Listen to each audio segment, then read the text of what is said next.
ہم عزادار حسینی کی زندگی دوسروں کی زندگی سے کتنی الگ ہے۔ تہران کے ایک معروف عزادار جو مجلسوں میں بہت گریا کرتے تھے اور اتنے اچھے انداز میں روتے تھے کہ ماحول بن جاتا تھا، اور بڑے بڑے ذاکرین چاہتے تھے کہ وہ ان کی مجلس میں منبر کے قریب بیٹھیں۔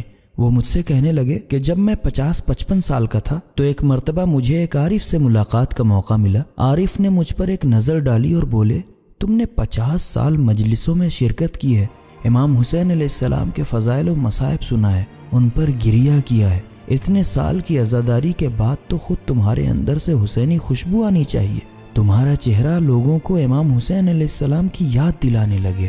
امام حسین علیہ السلام کے ساتھ جینے کا مطلب صرف عزاداری، سینہ زنی اور مجلسوں میں جانا نہیں ہے، ہمیں امام حسین علیہ السلام کے ساتھ جینا ہے، یعنی ان کے اخلاق کے ساتھ، ان کے کردار کے ساتھ، ان کی عبادت، ان کی سیاست، ان کی عزت کے ساتھ، یہ سب کچھ ہونا چاہیے۔ اسے سلوک اور کردار کہا جاتا ہے۔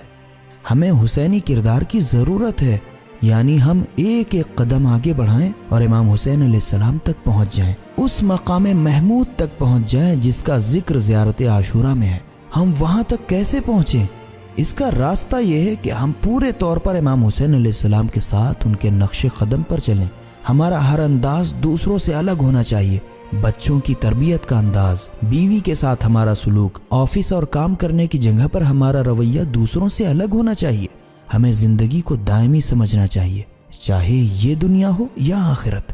محیا یا محیا محمد و آل محمد کا مطلب یہی ہے کہ دنیا میں بھی ہمارا کردار اور سلوک محمد اور آل محمد علیہ السلام کے مطابق ہونا چاہیے۔ وَمَمَاتِ مَمَاتَ محمد و آل محمد صلی اللہ علیہ وآلہ وسلم، مماتا یعنی آخرت، یعنی ہمیں حسینی کردار اپنانا چاہیے تاکہ دنیا اور آخرت دونوں جگہ ہم حسینی کہلائیں۔ اس دنیا میں کون اہل بیت علیہ السلام کے ساتھ ہوگا؟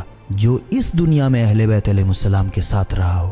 اہل بیت علیہ السلام کے ساتھ ہونے کا مطلب یہ نہیں ہے کہ ہم صرف عزاداری کریں، مجلسیں کریں، مجلسوں میں شرکت کریں یا کربلا و نجف کی زیارت کے لیے چلے جائیں۔ اہل بیت علیہ السلام نے ہماری زندگی کے ہر مرحلے کے لیے گائیڈ لائن دی ہے، ہمیں چاہیے کہ ان کو جانیں، سمجھیں اور ان پر عمل کریں۔ ہمارے لیے امام حسین علیہ السلام کی شخصیت صرف مظلومیت اور مصیبت کا مظہر نہ رہ جائے، بلکہ امام حسین علیہ السلام کی شخصیت ہمارے لیے ایک واجب الاطاعت امام اور ایک ایسے آئیڈیل کے طور پر ہونا چاہیے جو اپنے عزادار کی زندگی کے ہر رخ اور اینگل میں نظر آئے۔ عزادار حسینی کی زندگی اور اس کے ہر کام میں حسینی بود و باش یعنی جھلک ہوتی ہے۔